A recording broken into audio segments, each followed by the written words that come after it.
Packers week. Mackey and Judd with Declan here on Purple Daily.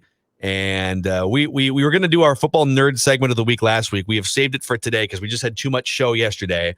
And then the Daniil Hunter news came down. You can find that emergency episode with you guys breaking down him missing the first 3 weeks. And I do want to give a quick tip of the cap to the Vikings for sending out the trolliest of troll tweets of all time, where they 15 minutes prior, they had Daniil Hunter, the announcement that he's going to land on injured reserve and he's going to miss the first 3 games, which means they don't have to include him now on like subsequent injury reports, nor did they tell us what the actual injury was. Courtney Cronin saying it's a neck thing.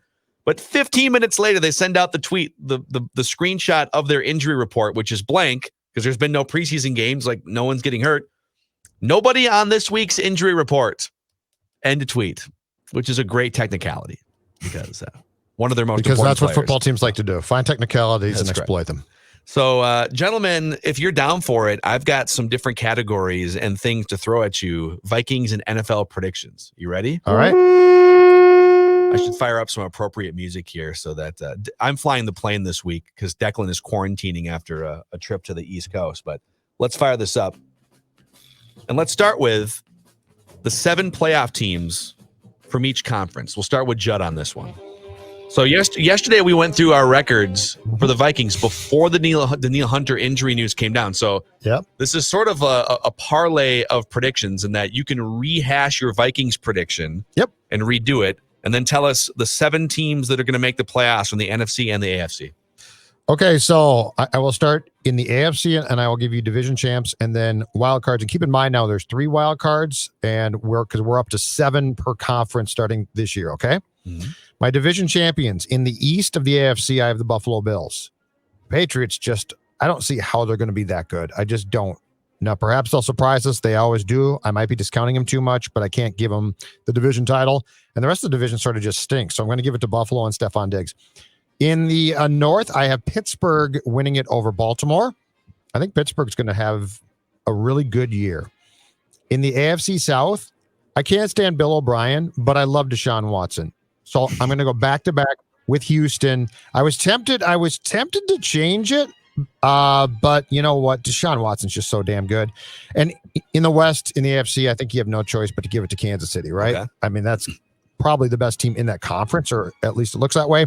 My 3 wildcard teams, Baltimore finishes behind Pittsburgh in the AFC North, but they get in the playoffs. The Tennessee Titans get back in, and then the Indianapolis Colts jump up and get in the playoffs with your guy, Phillip Rivers. Fluttering Phillip Rivers. That's right. Now, that might be the Patriots, but I just can't do it. I can't do it for these Patriots. So that's my AFC. Do you guys want to go first with your AFC, or do you want me to just continue through? Let's fly through AFC real quick, and then we'll get to our revamped Vikings prediction. So I've got Chiefs and Ravens. I think those are the 2 best teams in the AFC winning their divisions. I've got the Colts winning the division. Oh, in the AFC South. Sure, guy. I think the Colts, like the people slept on the Colts, and if Phillip Rivers has any gas left in the tank at all there, then that Colts team is probably a 10 or 11 win team, and it's not the strongest of divisions. I don't think there's like a clear-cut 13-win team in that division. That's why I like Deshaun so much. And because he's just single-handedly so good. Yep. And then I've got the New England Patriots still winning the AFC East because as of right now, like your best argument is, well, I mean, I guess all the teams in the division are crappy. It's like Josh Allen is still the Buffalo Bills starting quarterback for me. And I get that they've got Stephon Diggs now and they also have a decent defense. But I'm going to say until someone takes it from the Patriots and Cam Newton, the new starting quarterback, I've got the Patriots in. And then I've got the Titans, Steelers, and Texans as my wild card teams. The Steelers are always like, even in their train wreck seasons with random backup quarterbacks, they still find a way to go like 9-7. Agreed. So I think they're going to be good this year too. So Dex, go ahead. AFC. All right. Yeah. Obviously, I'll start in the AFC West. It's the Kansas City Chiefs will obviously win that division. It's pretty obvious. Pat Mahomes and the Chiefs are the team to beat in the AFC. In the East, I will go with the Bills. I'm with Mackey here that I don't believe in Josh Allen for a second. I think the New England Patriots are still going to be a playoff team, but I think the Bills get the division if I'm just going semantically. So I think the Bills would win in the East. In the AFC North, I know everyone's back up on the Pittsburgh Steelers bouncing back with Big Ben coming back. I still think Lamar Jackson and the Ravens run away with that division. The Steelers can get in a wild card, but I think it's the Ravens divisions to lose in the AFC North. In the South, as much as we talked about our favorite buffoon, Bill O'Brien, intensively on the last episode of Purple Daily, I still think that is their division as well. Deshaun Watson's still very good. He can make up for those buffoon decisions from Bill O'Brien. And then my wild card teams, I would say your 3 wild card teams in the AFC East would be the New England Patriots, the Pittsburgh Steelers, and I'll go sneaky here. I'm going to go the Denver Broncos. I'm a big Drew Lock guy. I think Drew Lock I'm jealous. I almost pulled the trigger on that one. Von Miller just got hurt. Yeah, they've had some bad luck. That's Von Miller kind of changed it for me. That's a bad loss for them, and Von Miller's one of the best players in the league. But I'm a big Drew Lock dude. I don't know if it's the young Jeezy in him that, like, I do the same thing when I'm driving my car, that I'm rapping to young Jeezy. Maybe it's that. But I think the Broncos get in as that last wild card team. You also have been a big John David Booty guy. And, you've had your quarterback assessment is as bad as Rick Spielman. Kevin Cobb and all these great guys. You're the Rick Spielman of this show. You can't judge a quarterback to save your life. All right, so now that we've cleared the AFC out of the way, let's start with Judd again here. Give us your revised Vikings record prediction, now that we know that Danielle Hunter's not playing in September, and then give us your NFC playoff landscape. All right, so my revised Vikings record, and I had them, did I have them 9-7, I believe, yesterday? This is tough because the division just sucks. It's just bad. I don't think it does. It's just not that good. I don't think you're right. It's just not that good. Your faith in Matt Patricia is unfounded. It's my faith in Matt Stafford and Kenny Galladay. Right, but Matt Stafford, something's going to snap or something's going to tear. It usually does for him. In my heart of hearts, I think the Vikings will probably be a 500-9-6 team now. So I don't think that they're going to fall off the map because Danielle's hurt. And obviously, this is also going to depend on how long he's out for, if it truly is 3 weeks or if it's 8 games or something. But for this exercise, I am going to go in this direction for NFC division champions and then playoff teams in the wild card. Dallas is going to win the East, and I think Dallas is going to be damn good. We've talked about that a lot. I am going to, for the sake of this, keep the Vikings at 10 wins and have them win the division. I just have no faith in the Packers. I'm sorry, but they win. It's a classic. They won 13 games. They didn't pass the eye tests. Those teams almost never come back and win 12 or 11 games. Those are the type of teams that ordinarily take a huge step back. So I'm going to keep the Vikings as my division champions. I have no faith in Detroit, and I think Chicago truly is trying to be a train wreck, and that's going to cost people, including probably Matt Nagy and the GM. I believe it's still Ryan Pace's job. In the South, I'm going to go, Declan's going to hate this, in what might be one of his final seasons, or who knows, it might not be, might play for 10 more years. Tampa Bay Buccaneers, Tom Brady. Yeah. Firepower, defense. The thing with this team, it's not, because Bruce Arians, damn good coach. In the West, big surprise here. This is a hot take. Arizona. I'm on the Kyler Murray bandwagon. I think this guy was good. I think he might be great. Kingsbury actually might be good too. I'm not positive, but he might be good. I'm going Cardinals to shock in the West. And then my 3 playoff teams from the wild card: 49ers make it, Saints make it, and popping back up, the Los Angeles Rams. Ooh. Wow. So you've got 3 playoff teams from the NFC West. Yes. And the Seahawks are out. And I have the Seahawks out, which, by the way, I crossed them out at the last second because I had them in instead of the Rams. But if Sean McVay is as good as we think he is, and if Jared Goff can play, to our conversation yesterday, at all, he's going to pop back up. Both of them will. So Niners, Saints, Rams, my 3 wildcard teams, just to keep it interesting. All right. So one quick correction here, okay, because we are not the fake news Vikings channel, okay? You denigrated Matt Stafford. Denigrated him by making a flippant comment about how, he'll probably, as usual. He's getting old. He'll tear something. Right? I'll have you know that before Matt Stafford missed part of November and December last year, that he played in 152 consecutive games as the starting. You know what? It didn't feel like it. All right. You know what? It didn't feel like it. 152. Yeah, but he literally played every game going back to 2010 consecutively. But you know what? That streak came to an end, and he's now injury prone in the latter part of his career, and something will go wrong. And just for that, I should just pick the Lions. Pick them to win. You know what? Screw it. Pick them to win the division. Screw it. All right. Do it. I'm not going to pick them to win the division. But here's what I'm going to do. All right. I've got the Vikings now. I had them 11-5. I've got them 10-6 now. I don't think you can lose Daniil Hunter for an extended stretch and not have it cost you in some way. I don't think it shipwrecks your season, but I think I'm going to go 11-5 down to 10-6. Yeah. And it becomes a problem. And therefore, I have the Packers winning the division. So whether it's via tiebreaker or the Packers go 11-5, I'll have the Packers winning the division in part because Daniil Hunter's out. I got the Cowboys winning the East, the Saints and the 49ers coming out of the South and the West. Vikings as a wild card team. Buccaneers as a wild card team. And the Lions as a wild card team. Okay. 3 playoff teams from the very formidable NFC North. I told you not to do that. Okay. 8-8 Lions. But I'm glad team. you did. Maybe 9-7, somewhere in there. All right. Maybe 7-9. Declan, go ahead.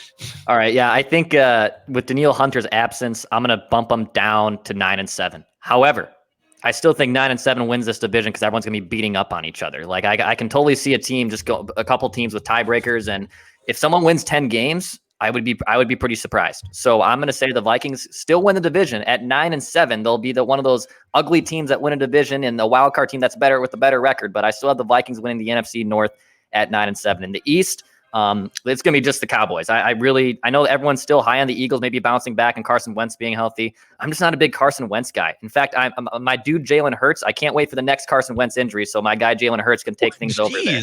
That's brutal, Declan. So let me get this right. So Carson Wentz is the man of God. Judd rips Matt Stafford, but I'm just going to rip Carson Wentz. This is just how this is going to work. I didn't say I hope he gets hurt. I said he will get hurt. Okay, well, okay, fine. Carson Wentz will get hurt. That's probably true. Okay, I'm totally with you. These are ruthless. I know. Cowboys will win the NFC East. In the West, the 49ers, although I think there's some regression, I still think that's their division to lose. So I have the 49ers winning the West. And then the NFC South, this is a really fun division because it's similar to the North to me. I think there's 4 teams that are pretty formidable here for the most part, and a couple that could surprise us. However, I'll just go with the Saints until they prove me wrong. I think Drew Brees still has at least one more really good year left in him.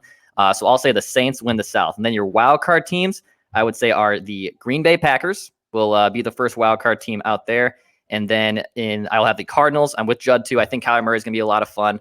Kyler Murray will be one of those few wild card teams. And then Russell Wilson and the Seahawks. So 3 teams out of the West will get the playoff spot. And as we talked about yesterday on the show, like there's only 2 pushover teams, and after everyone else, it's just a gauntlet in the NFC. Like you're going to see teams like that are like the last team out of the playoff field that are going to be the run of guys that are just 1 game back. So I think that would be my NFC playoff field. People are sleeping on probably Russell Wilson and the Seahawks just because of like the other teams in that division, and people are sleeping on the Rams, but there's only 7. No, I'm not sleeping on the Rams. I'm not sleeping. I got them in the playoffs. True. They added a team, and it still feels like there's not enough slots. All right, on to some Viking-centric things.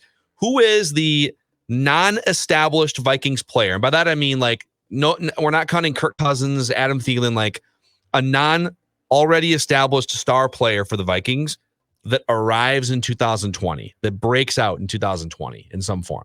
I've got one on offense and one on defense. Okay. My offense guy is BC Johnson. I think BC Johnson's a good young steal of a 7th round pick who can run really good routes and has the speed to catch the deep ball. BC Johnson, I think, becomes one of Kirk Cousins' more reliable targets. So offensively, it's him. My defensive guy, Fetty. I think he's going to get a chance, and he had what in a backup role? 7 sacks, I believe. Last year, 6 sacks, something like that. He's going to have to play now.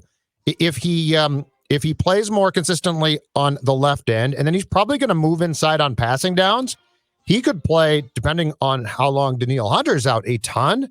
So I think those 2 guys are going to go from being really nice young players who we like to being absolutely key parts of the Vikings. Dex, go ahead.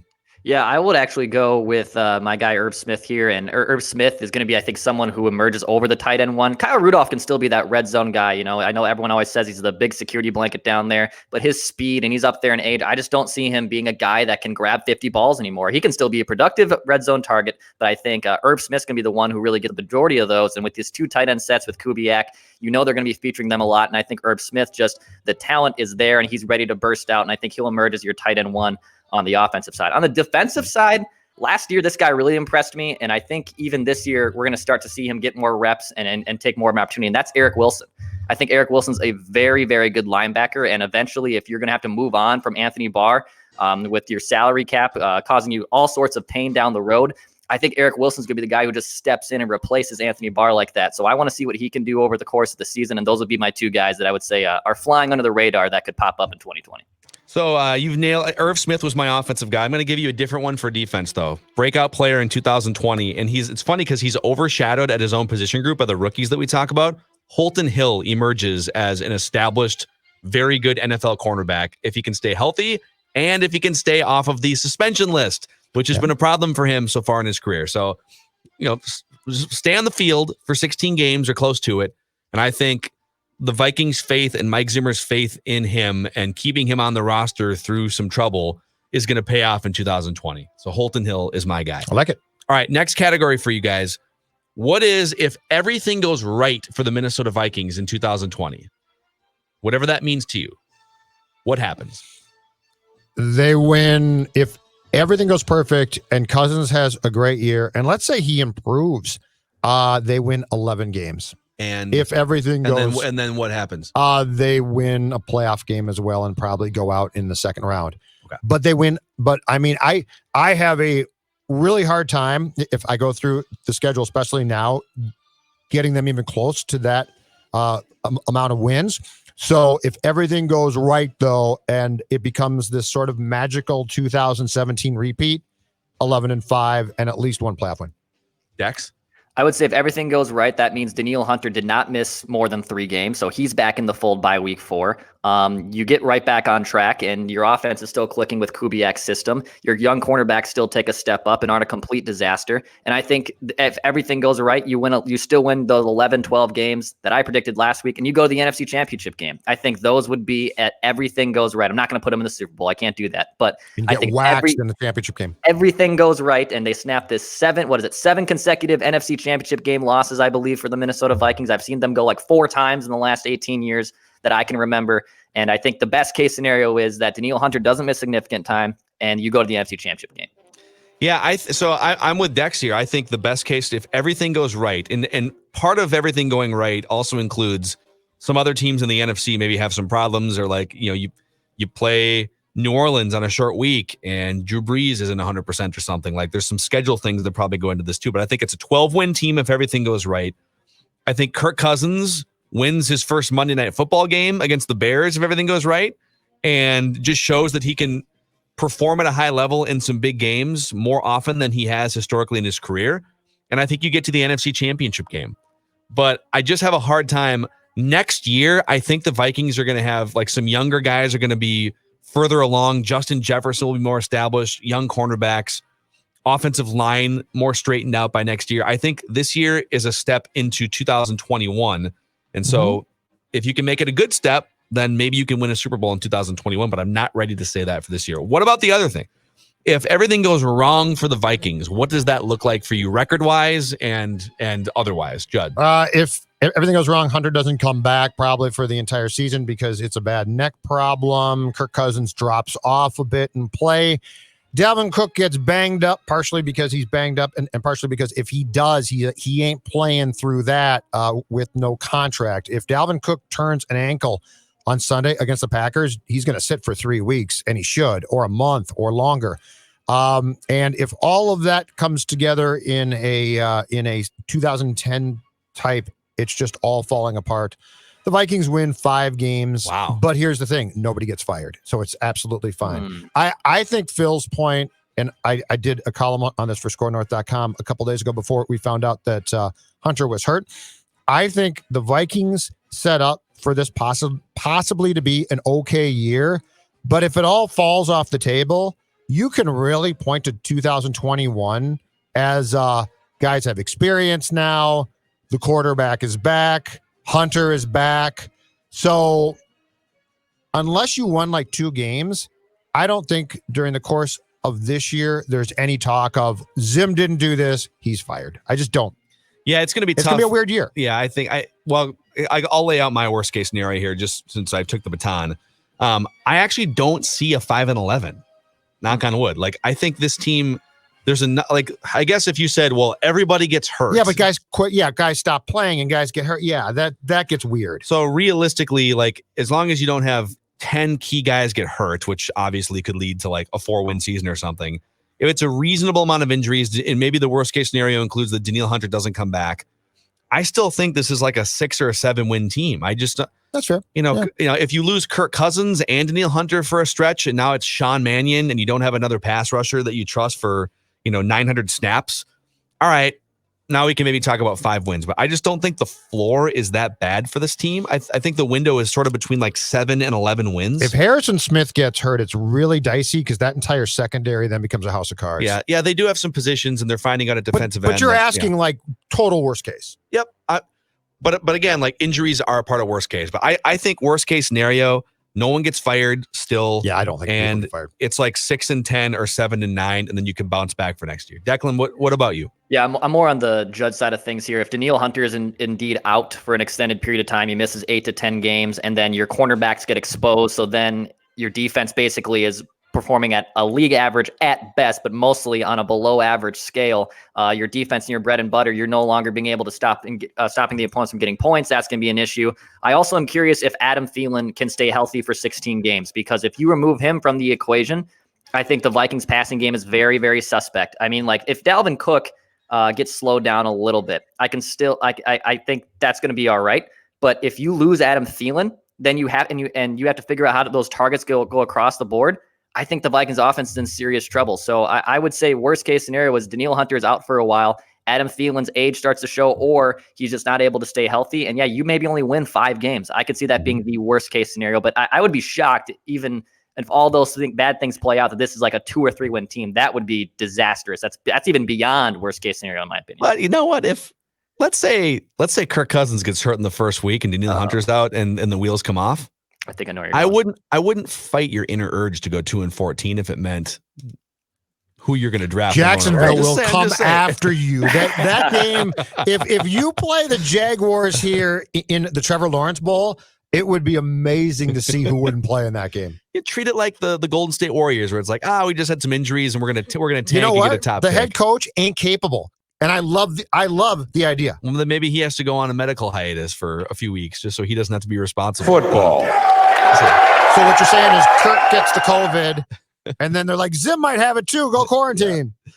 Yes, I'm just saying. Like, I don't think there's going to be a huge, risk of going 2-14 here. But if you start to go in that direction because of injuries early, there's worse drafts to be sitting on top of. Thanks, Larry David. So Get those nerds! Nerd! All right, Judd Zulgad, the floor is yours for our football nerd segment of the week that you are calling this week the Depth Chart Intrigue segment. Oh, yeah. Hold on a second here. I got to get to my right page of my notebook because I was just on my picks page. Let's see. Bad Boys notes for tomorrow. Got to get past that. All right, here we go. Depth Chart Intrigue from the Vikings. More so on offense, but the first depth chart was released officially when the Vikings put out their press pack for this Packer game, and I found some things to be interesting. I'm going to start with this one. Not shocking, but interesting, okay? BC Johnson ahead of Justin Jefferson on the depth chart. I think that's smart. Meaning, I do too, but technically that means that your top 2 receivers going into Sunday's game against the Packers are Thielen and BC Johnson. Jefferson is behind officially BC Johnson. Dan Chisna, the special teams ace, who I'm guessing will not be active on Sunday, is third on that end of the wide receiver depth chart. And then the Thielen side has Thielen, Tajay Sharp, Chad Beebe. But I'm guessing that internally they are hoping that Justin Jefferson on the depth chart jumps BC Johnson within the first, month or 8 games at least. Well, I mean, it depends. It's geeky. Is Justin Jefferson, if he's primarily a slot receiver in this case, and BC Johnson's on the outside, then I could see BC Johnson getting a lot more snaps this season than Justin Jefferson does. I am very curious about that question too. Like, how does this shake out? Yeah, well, let's pump the brakes real quick on Justin Jefferson is just a slot receiver because absolutely his junior. Well, he came out as junior, so his sophomore year at LSU outside, right? He was outside for the majority of the season. Last year, actually, the parallel, Karl Anthony Towns at Kentucky. Didn't Calipari purposely have him play inside in his last year there or outside? He basically had him play to a non-strength and said, this will do you good. Yeah, he wasn't jacking 9 threes per game. I think he had him play inside primarily and not take shots. Yeah. As much from the outside. Yeah, Justin Jefferson, just for the record here, okay, his second year at LSU, in which he was not just exclusively in the slot, he caught 54 passes for an average of 16 and a half yards per catch. And now, all right, 2009. Let's go down this path of like, well, but he's a slot receiver. That's what he is, and that's where he really thrived as a junior. Why is that a problem? Let's say his productivity in college as a slot receiver in his junior year, 111 catches for 1,500 yards and 18 touchdowns. If he wants to be a top-level slot receiver, it is 2020 in the NFL, baby. Slot corners and slot receivers are valuable. So I'm fine with either way. And this is true of us as well. But I think fans and people in our end of the business fall too in love with what can this guy do immediately and what was his last strength in college. Like, I don't think that's how pro teams always think. Right? So like this guy played in the slot a lot last year in college, and that's great. He was really, really good. But I don't think the Vikings thought we are drafting a guy who is only going to play the slot. But we think, how can Jefferson step in and immediately help the Vikings?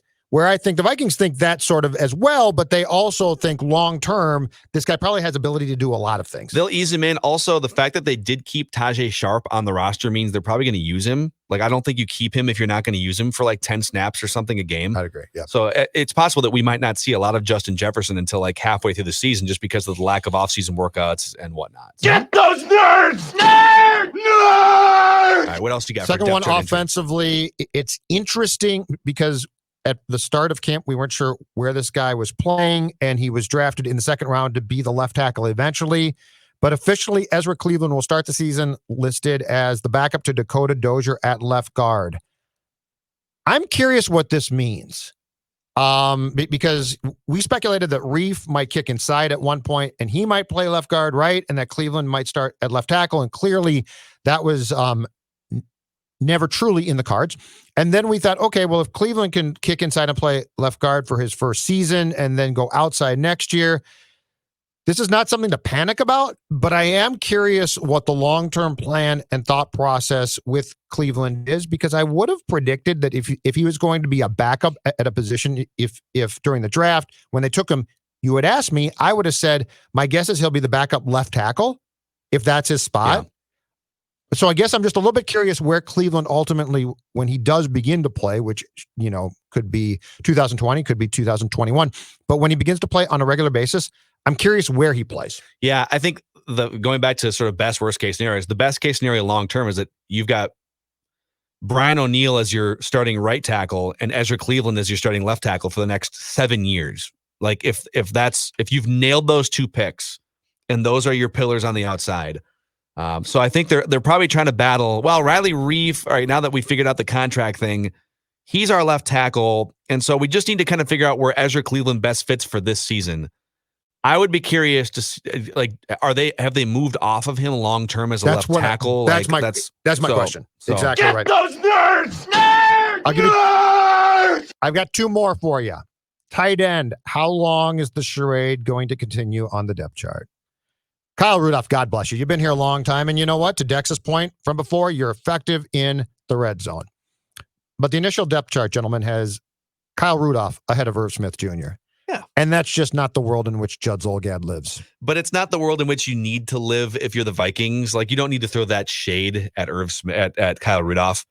It can be unspoken. They were both targeted, I believe, the exact same number of times last year. They were both targeted 50 times. No, you're talking about 2019. I've moved on to 2020. And I agree. And Judd's in 2020. And I think the Vikings will too. But just in terms of like all the different things, team chemistry, everything, there's no reason to ruffle the feathers of Rudolph. You can set the depth chart up this way, and then Irv Smith can still catch 10 passes. Give Kyle a Vikings tie and tell him, here's a nice tie. We appreciate all that you've done. You're second on the depth chart. Irv Smith Jr. should be in the Pro Bowl. All right, my last one. Sorry, hold on. I'll have this on. Get those nerds! Nerds! The listed primary depth chart, kickoff and punt return man. And for kickoffs, I don't care because they are a non-factor now, okay? But the primary punt return man as well is a young man draft picked, KJ Osborne, all right? Yeah. I will caution you, I'm very curious what the marching orders KJ Osborne as a punt returner what he's been given. This is, to me, is one of the most difficult, intricate jobs in football, because when you return punts, people are on you instantly.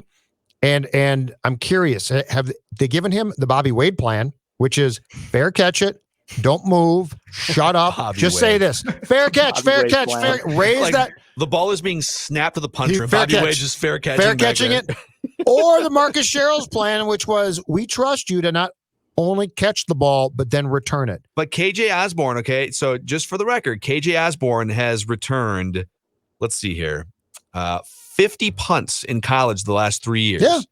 So he's not No, I know, stepping I like in this for the first time. I'm He's just- done it 50 times. Right. I'm just saying that to me remains a job at which you can turn the game instantly. Good Yeah. or bad. I like it. I think if you feel like it's just a good spot for him to get some touches. You know, I don't know that he ever projects as like one of your top 2 or 3 actual wide receivers You know in what? 3 years. If he can return punts and do a good job there, that gets him a roster spot, I think. I like it. And the kickoff, who cares? It's just going to go through the end zone. And that is our football Get those nerd segment Nerd! of the week. A quick reminder that Vikings Vent Line makes its return this Sunday, right after the Vikings game is over. And previously, it was a caller-driven, radio-centric show. Starting this year, it's going to be a video/YouTube-centric show where we welcome you guys into the actual discussion.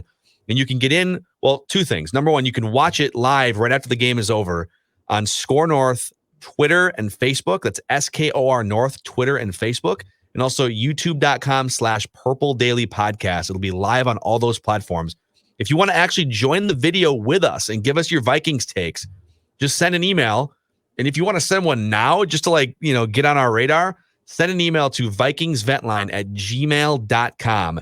And we're tempting fate a little bit because we've never done anything like this where we welcome in fans to the videos, and there's gonna be some producing in the background to make it happen. But we're pumped to do it and take the next step as a show. And we've just been seeing a lot of good interactions and traction on our video content, so we're gonna keep pushing forward. So, boys, you ready for Vikings Packers? I'm Yeah. getting there. I'm getting there now. I will be crawling out of my bed at about 11:45 a.m. on Sunday morning, but I'm ready. I'm ready. I'll be there. Good for Judd you. Zolgad will be in the house. I'll be there. So that's a wrap on this Skull. episode of Purple Daily. We appreciate you hanging out with us, and we will see you tomorrow.